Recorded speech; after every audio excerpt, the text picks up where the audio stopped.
Assalamualaikum warahmatullahi wabarakatuh. Selamat malam Bapak Ibu. Kali ini kita akan memperkenalkan satu portal yang baru saja dirilis oleh Kementerian Pendidikan, yaitu portal P3K Guru tahun 2023. Ya, menjelang pendaftaran P3K Guru yang nanti akan kita ikuti, di sini sudah terbit ya, portal terbaru, cantik sekali Bapak Ibu.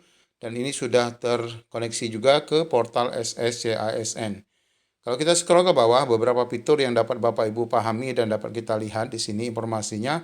Pertama adalah berkaitan dengan jadwal. Tentu saja ini adalah jadwal terbaru ya, yang baru saja dirilis BKN, di mana nanti pengumuman dan pendaftaran itu baru akan dimulai di tanggal 19 September sampai dengan 3 Oktober.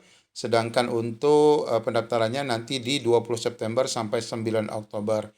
Dan jadwal lain nanti bisa kita lihat di sini. Kemudian kalau kita terus scroll ke bawah, ini ada kalau Bapak Ibu belum mau mendownload, ini ada ya link downloadnya ya. Nah, di sini disediakan link download untuk jadwal yang resmi dari BKN. Terus kita scroll ke bawah, Bapak Ibu, di sini ada beberapa informasi penting berkaitan dengan seleksi ya. Nah, di sini terjawab yang belum terjawab pada Permenpan RB nomor 649. Nah, di sini progres seleksi nanti akan ditampilkan dengan berupa barcode ya, bukan barcode ya, apa namanya ini? Apa namanya nih ya? Diagram ya atau apa? Mulai dari pendaftaran, seleksi administrasi dan sebagainya, ini tidak bisa diklik, namun barangkali ini nanti akan berubah warna ya, sesuai dengan masa dan lini masa yang telah ditetapkan. Dan kita scroll ke bawah, nih ada beberapa dokumen juga, sebagaimana layaknya di laman SSSN.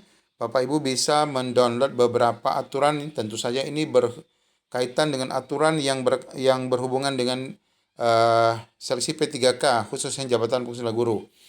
Nah, di sini yang pertama adalah Permen PAN RB nomor 14 tahun 2023 tentang pengadaan P3K. Nah, disinilah termuatnya informasi di pasal 24 tentang Bapak Ibu diwajibkan membuat akun baru semua ya. Nah, nanti silakan download. Kemudian di berkas lainnya adalah pedoman yang Kemenpan RB nomor 649, ini yang kita maksudkan tadi, berkaitan dengan mekanisme seleksi pegawai pemerintah dengan berjenjang kerja, khususnya untuk guru, yang berisi tentang afirmasi cerdik 100% dan beberapa ketentuan seleksi yang akan Bapak Ibu ikuti. Nah, kemudian di bawahnya adalah linearitas ya, sebagaimana sudah kita bahas juga, berkaitan dengan linearitas kualifikasi akademik dan sertifikat pendidik untuk seksi P3K Guru, yang mana kita ketahui untuk Bapak Ibu bahasa Inggris itu sudah linear dengan jenjang sekolah dasar. Nah, kalau kita terus scroll ke bawah, nanti kita akan lihat beberapa persyaratan umum dalam pendaftaran P3K khususnya untuk guru ini. Di antaranya adalah WNI, kemudian usia paling maksimal 59, ini sudah tidak asing lagi, tidak pernah terpidana, tidak pernah diberhentikan dengan tidak hormat, kemudian tidak menjadi anggota atau pengurus partai politik, tidak memiliki kualifikasi jabatan yang sesuai, kemudian sehat jasmani rohani, tidak berkedudukan sebagai CPNS ataupun ASN sebelumnya, tidak pernah melakukan ataupun terlibat tindakan pelanggaran, kemudian tidak berstatus sebagai peserta lulus seleksi calon ASN dan proses pemberkasan di jalur yang lain. Ya, misalnya Bapak Ibu mungkin sudah lolos teknis tapi ingin ikut guru, itu tidak boleh ya. Nah, kemudian kita scroll ke bawah lagi, mekanisme seleksi. Nah, di sini Bapak Ibu ada sesuatu yang baru ya. Di mana yang pertama jelas penempatan ya. Ini adalah bagi Bapak Ibu pelamar prioritas yang memenuhi kriteria ambang batas tahun 2021 menggunakan hasil seleksi jabatan fungsional guru tahun 2021. Jelas mekanisme seleksinya tidak menggunakan seleksi. Artinya Bapak Ibu yang PG tahun 2021 langsung penempatan, ini jelas. Nah, kemudian yang kedua ini yang kita belum dapatkan informasinya, dan di dalam Permen RB nomor 649 juga tidak disebutkan seperti ini Bapak Ibu. Di mana seleksi kompetensi teknis penilaian situasi kerja sederhana. Nah, ini ya, kita baru dengar istilah seleksi kompetensi teknis penilaian situasi kerja sederhana. Inilah yang sebenarnya yang dimaksud adalah dengan observasi ya, di mana ini diperuntukkan bagi pelamar XTHK2 atau P2, kemudian guru non-ASN sekolah negeri yang terdaftar Dapodik 3 tahun berarti P3, yang mana mengikuti seleksi kompetensi yang terdiri atas kompetensi teknis berupa penilaian situasi kerja ya, situasi kerja sederhana. Nah, jadi Bapak Ibu untuk P2 P3 Bapak Ibu yang prioritas ini tidak lagi dinilai sesuai mapel ya, tetapi adalah yang dinilai berupa penilaian situasi kerja sederhana Bapak Ibu. Kemudian tetap ada kompetensi manajerial dan kompetensi sosiokultural serta wawancara ini tetap. Nah, khusus untuk P4 atau PPG dan swasta serta yang kurang dari 3 tahun, baru ya yang ketiga ini adalah seleksi kompetensi teknis sesuai bidang jabatan.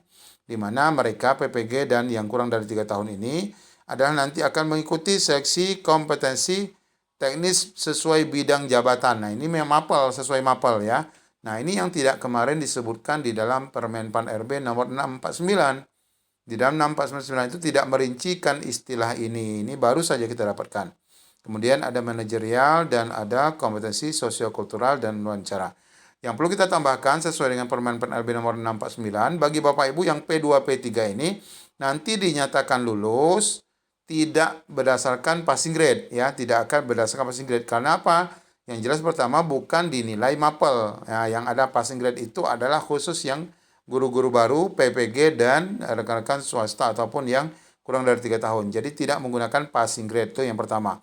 Yang kedua, tidak ada lagi nanti bagi Bapak Ibu istilahnya mengikuti wawancara itu hanya yang 3 besar saja seperti yang sebelumnya.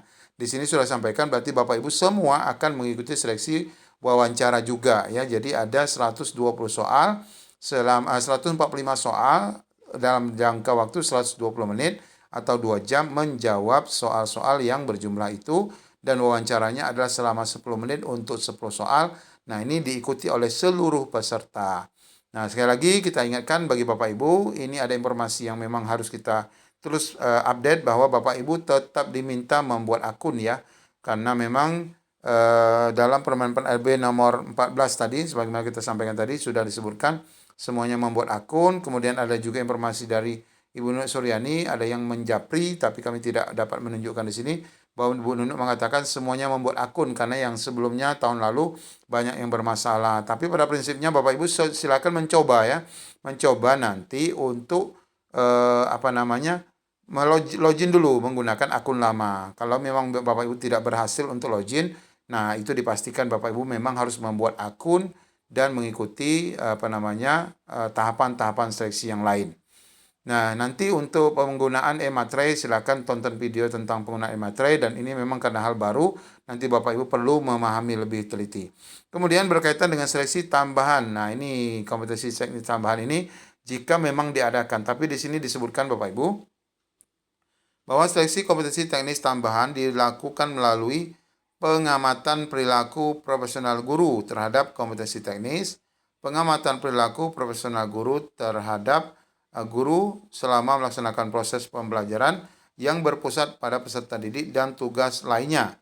Nah, ini adalah di mana instansi daerah dapat menentukan pilihan untuk keikutsertaannya dalam menyelenggarakan seleksi kompetensi teknis tambahan.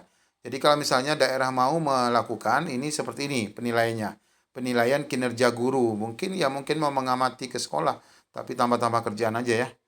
Nah, kemudian bobot nilainya nanti adalah maksimal 30% ya dari total nilai kompetensi. Kemudian dalam hal pemerintah daerah tidak menyelenggarakan sesuai kompetensi teknis, maka nilai kompetensi tetap kembali pada 100% CAT BKN. Kemudian ini ya, kita berharap untuk yang ini tidak usah dibuat-buat lagi lah, ini bikin pusing aja ya.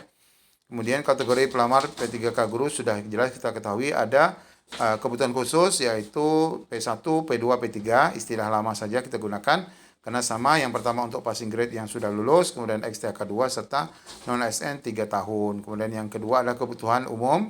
Ini sebagaimana kita ketahui juga adalah P4 ataupun istilahnya PPG dan guru kurang dari 3 tahun. Nah, ini Bapak Ibu informasi yang baru saja kita dapatkan dari portal SSSN yang baru saja maksud kami portal P3K Guru ya, Kemdikbud yang tahun 2023 yang baru saja dirilis oleh Kementerian Pendidikan. Dan kita pastikan lagi Bapak Ibu sesuai dengan isi Instagram Nunuk bahwa penggunaan berkaitan dengan edaran serdik ini linearitas, Bapak Ibu melamar terlebih dahulu menggunakan serdiknya ya. Menggunakan serdiknya baru menggunakan, kalau tidak ada serdik baru menggunakan ijazah S1 ataupun kualifikasi D4 Bapak Ibu. Demikian Bapak Ibu, kita dapat update terus nanti kalau ada informasi baru. Mudah-mudahan saja Bapak Ibu sukses, sehat selalu sebelum dan sesudah mengikuti pelaksanaan seleksi P3K ataupun CASN tahun 2023. Demikian informasi yang dapat kami sampaikan. Assalamualaikum warahmatullahi wabarakatuh.